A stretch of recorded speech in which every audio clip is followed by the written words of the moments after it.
watching 5-inch Floppy on GameArena.com.au. Years ago, a studio named Criterion won our hearts with an incredibly arcadey racing game called Burnout. There was racing in it, but really it was all about the crashes.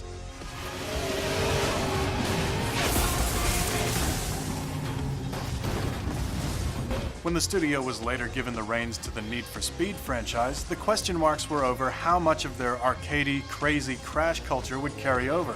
What they actually brought over was something else entirely. The Autolog feature, which takes your friends' scores for races and shoves them in your face, asking if you're gonna lie there and take that, is simple, but it's one of the best innovations in asynchronous multiplayer for a long time. We at the Floppy are actually very surprised that more games haven't copied this feature. Now that the next Need for Speed is gearing up for release, simply titled Most Wanted, Autolog is being expanded upon, and we got the chance to speak to producer Leanne Loom to find out more. So it's an open world driving game where players can race, chase and explore and compete against their friends to become the most wanted. So if you followed our recent history, you know we're all about friends at Criterion. In Hot Pursuit we introduced Autolog, which compared your race times against your friends. So it's really important that friends are at the heart of the whole game for us. And we've brought Autolog back in Most Wanted, and we feel like we've really stepped up to the next level, and everything you do in the game is now compared against your friends. So it's direct comparisons against race times and against speed cameras and against smash gates and against the cars as well, and we show what mods the player is rolling in as well, so you've got that comparison. One really cool thing that we've got with Autolog this time around is billboards. So when you smash through a billboard and you get the longest distance, we put your face on that billboard, so then when your friends are in their world they can obviously drive around, they're seeing your face on their billboards in their world, and we think that's really cool. And it really changed the way that people played as well. So people that would normally play for 4 or 5 hours and then not play the game again, they were coming back again and again because Autolog was generating the recommendations for you, so you would go redo races because you want to beat your friends, and that's really powerful. So again, we've got the recommendation system in Most Wanted, and coupled with the distracting gameplay collectibles, we think it's one of the most socially connected games of its generation. Need for Speed Most Wanted is not a sequel, but just how Criterion would have done it. Though the way it treats police chases is similar, the game has surprisingly less to do with racing than we expected, and more to do with the various challenges around the open world, such as drifting, getting the most air, or collisions, all fitting in with the new Autolog's real-time friendly competition. And Leanne says single player will be quite different as well.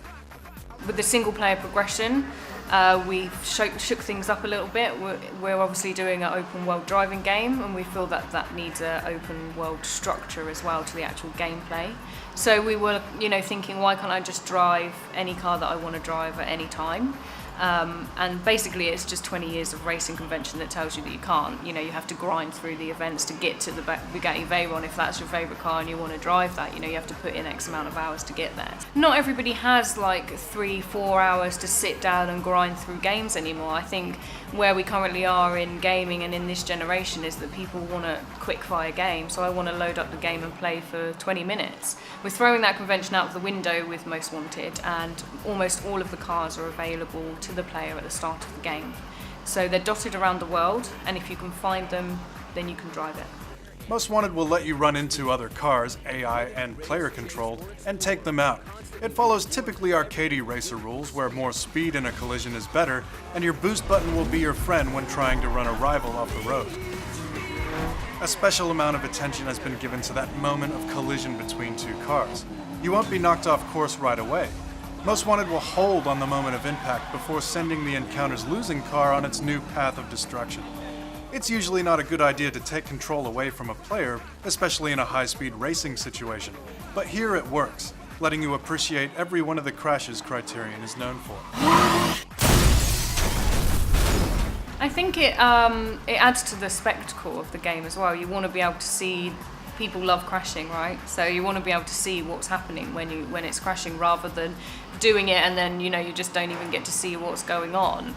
So it's finding that balance between not taking the control away from the player too long, but enabling them to actually get the visual impact of what's happening. Obviously, Burnout is part of our DNA, so We take the best part of every game that we make and add that into Most Wanted. So every game is a reflection of where we are at that time. So we've got Burnout, obviously Hot Pursuit, and now Most Wanted.